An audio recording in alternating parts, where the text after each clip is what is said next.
Hello అండి, welcome to VL Telugu రుచులు. ఈ రోజు నా స్టైల్లో బెండకాయ పులుసు ఎలా చేయాలో చూద్దాం. చాలా ఈజీగా చేసేసుకోవచ్చు అండి. ఇది రాని వాళ్ళ కోసం మాత్రమే, వచ్చిన వాళ్ళకు కూడా ఈ స్టైల్లో తెలియకపోతే ట్రై చేయండి. ఇది వైట్ రైస్ కి చాలా చాలా బాగుంటదండి.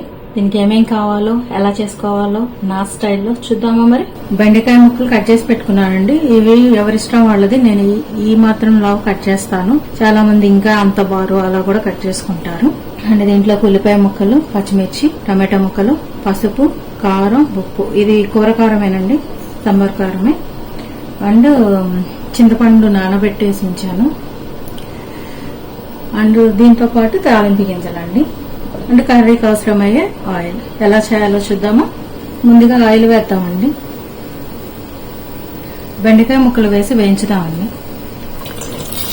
కొంచెం జిగురు తగ్గుద్ది అనమాట ఇలా వేయించితే.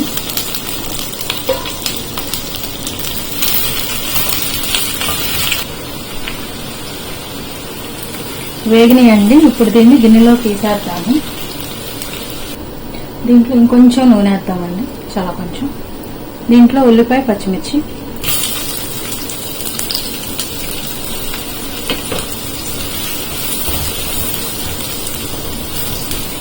వేగనిద్దామండి. కొంచెం వేగిన తర్వాత మిగతా వేద్దాం. దీంట్లో టమాటా ముక్కలు వేసేద్దామండి.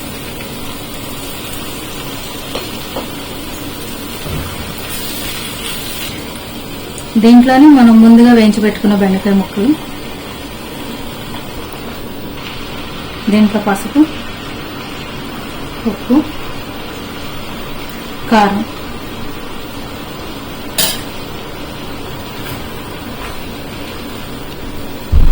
ఇంత ప్రాసెస్ లేకుండా కలిపి కూడా పెట్టుకోవచ్చండి. మూడు ఒకేసారి కలిపి పెట్టేసి ఉప్పు, కారం, పసుపు అన్నీ వేసేసి కూడా పెట్టుకోవచ్చు. కానీ ఇలా వేస్తే కొంచెం జిగురు తక్కువగా టేస్ట్ బాగుంటుందండి.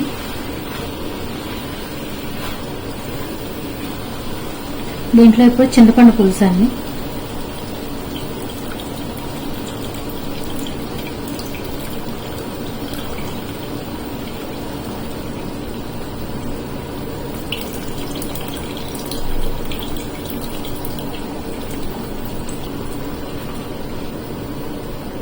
దీంట్లో ఇప్పుడు కొంచెం నీళ్లు పోసుకుందామండి, మనకు అవసరమైనంత వరకు.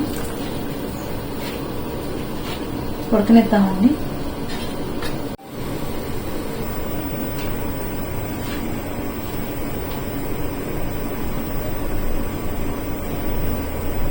ఉడుకుతుందండి, ఇంకొంచెం ఉడకాలి.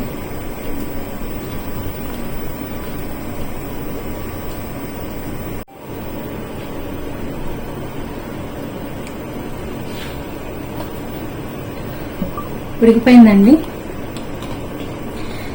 నేను ఇలా బెండకాయ పులుసు పలుచగానే చేస్తాను, కానీ కొంతమంది తిక్కుగా చేస్తారు, అది ఇష్టం వాళ్ళది. ప్రాసెస్ అయితే ఇంకింతే. దీన్ని తాలింపు పెడదాము. కొంచెం ఆయిల్ చాలండి, ఆల్రెడీ వేసాం కదా. పులుసులకి, పప్పుకూరలకి, సాంబార్లకి లాస్ట్లోనే వేస్తాం కదా, బాగుంటుంది లాస్ట్లో వేస్తే స్మెల్. అది దీంట్లో ఆవాలు, జీలకర్ర, ఒక్క చిన్నులపై జస్ట్ ఇట్లా నలిపితే సరిపోతుంది.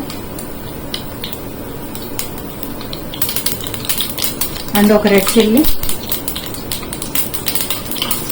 కరివేపాకు, ఇంగువ.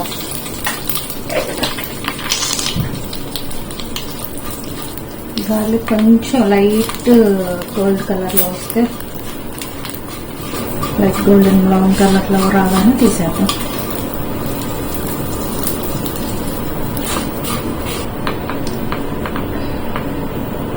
దీన్ని మనం పులుసులో వేసేసుకుందాము. పులుసులోకి వేసేసుకుందాము.